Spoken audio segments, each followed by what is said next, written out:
So this is Wawel Castle behind me in Krakow.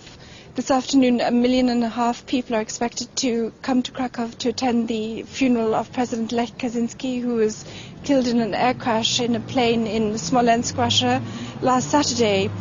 President Obama has cancelled the trip, allegedly because of a cloud of volcanic ash. You can see above Krakow the skies are completely clear.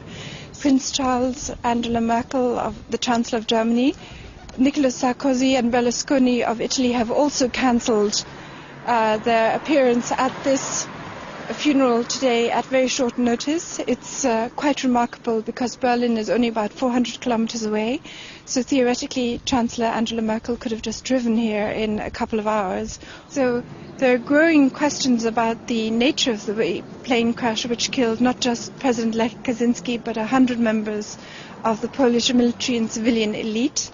Many people are questioning whether it was really an accident here in Poland.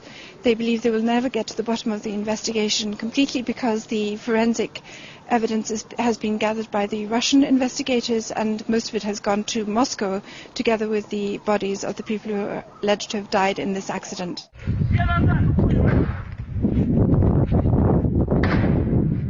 So gunshots can be heard in a video that was shot immediately after the plane allegedly crashed in this piece of wood in Smolensk. 4 gunshots can be heard from a small caliber pistol. It has been speculated that members of a military group, went among the survivors and were actually shooting them to make sure there were no witnesses to a crash. This videotape is now being examined by the Polish state prosecutor. Another issue that has raised a lot of questions is the fact that the black boxes have been recovered, and they show that the Tupolev plane was functioning perfectly. There was no technical problem with the plane, which had undergone overhaul in December 2009. It has emerged that this Tupolev plane had a special system to ensure that pilots were warned if they ever approached a dangerous obstacle or came too close to the ground, the terrain awareness warning system. So the Polish pilot must have known that he was approaching trees. So according to the official account, the plane plunged into woods about 1 kilometer short of the runway, 40 to 50 meters to the left of the runway. According to the official account, the plane hit a tree, the left wing broke off, the train veered to the left and crashed about 1 kilometer from the runway. Pieces of wreckage have been found there in an area covering 500 meters, but no bodies have been found and no personal belongings of the people who are alleged to have died in this crash can be seen on any of the video footage that was shot immediately after the crash took place. The Russian security services then intervened to stop journalists reaching the crash site. They confiscated photos and video footage. A Russian journalist has reported that the radar equipment that was at Smolensk airport was dismantled after the visit of Prime Minister Donald Tusk and Vladimir Putin on April the 8th, shortly before the plane carrying Lech Kaczynski and the Polish elite touched down in Smolensk. In addition, witnesses have reported seeing military officials changing the lamps lighting up the runway shortly after the accident. This has fueled speculation that the lamps were so placed as to mislead the pilot as to the real location of the runway and to lure him into the woods. The media initially blamed President Lech Kaczynski, claiming that he interfered with the pilot and caused him to crash the plane. However, voice recordings recovered from the cockpit show that nobody interfered with the pilot and caused the crash by pressuring the pilot to land. So in addition, the media has claimed that the pilot of the Polish plane couldn't speak adequate Russian, basing this on the statements of the Russian air traffic controller. But colleagues of the Polish pilot say he was fluent in Russian. Polski samolot rozbił się w czasie 4. podejścia do lądowania. At the very beginning we were told by the media that the Polish plane had tried to land 4 times in Smolensk because of dense fog, but in the meantime it has materialized that the plane only attempted to land 1 time and that it crashed on that attempt.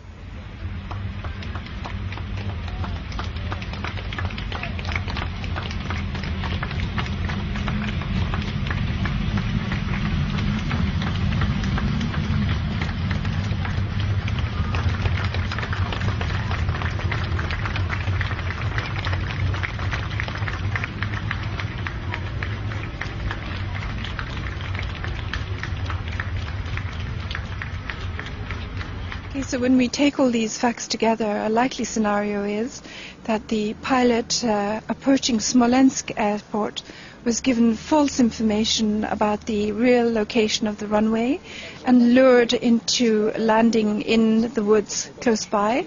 An explosion could have torn away the left wing of the plane as the pilot was descending to land. When the plane crashed in that part of the woods, a small group of individuals could have gone through, killing the crew on board.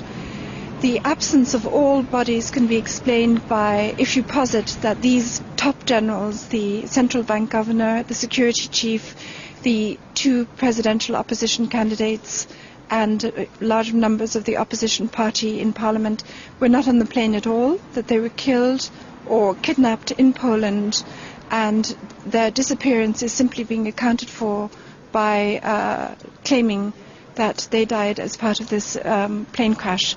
These are the questions that many Polish people are now discussing on internet forums, on blogs, and also here on the street in Poland. Pierwsza myśl to też była moja taka, My chcemy powołania międzynarodowej komisji lotniczej, międzynarodowej lotniczej komisji, żeby nie wyszło tak jak wyszło w Katyniu, prawda?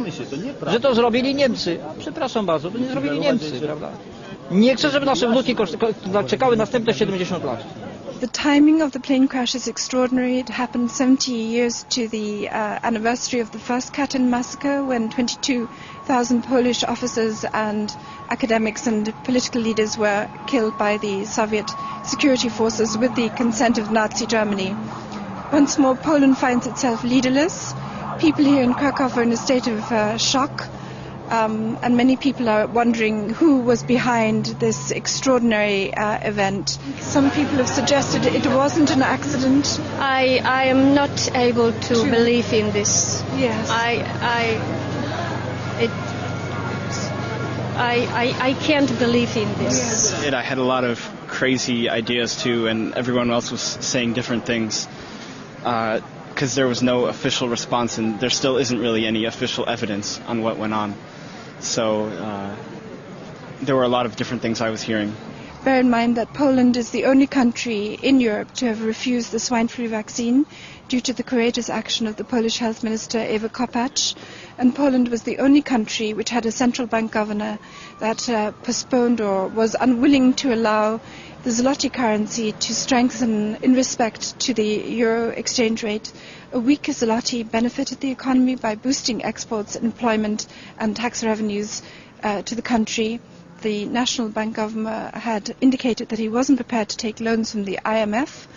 Poland is the only country that is not in recession in Europe. It actually is growing at 2.7% this year, I think, and 1.7% last year. Its debt is relatively low compared to other countries, and after the death of this central bank governor in the crash, you can expect to see Poland absorbed into the Eurozone and increasing the size of its public debt very soon.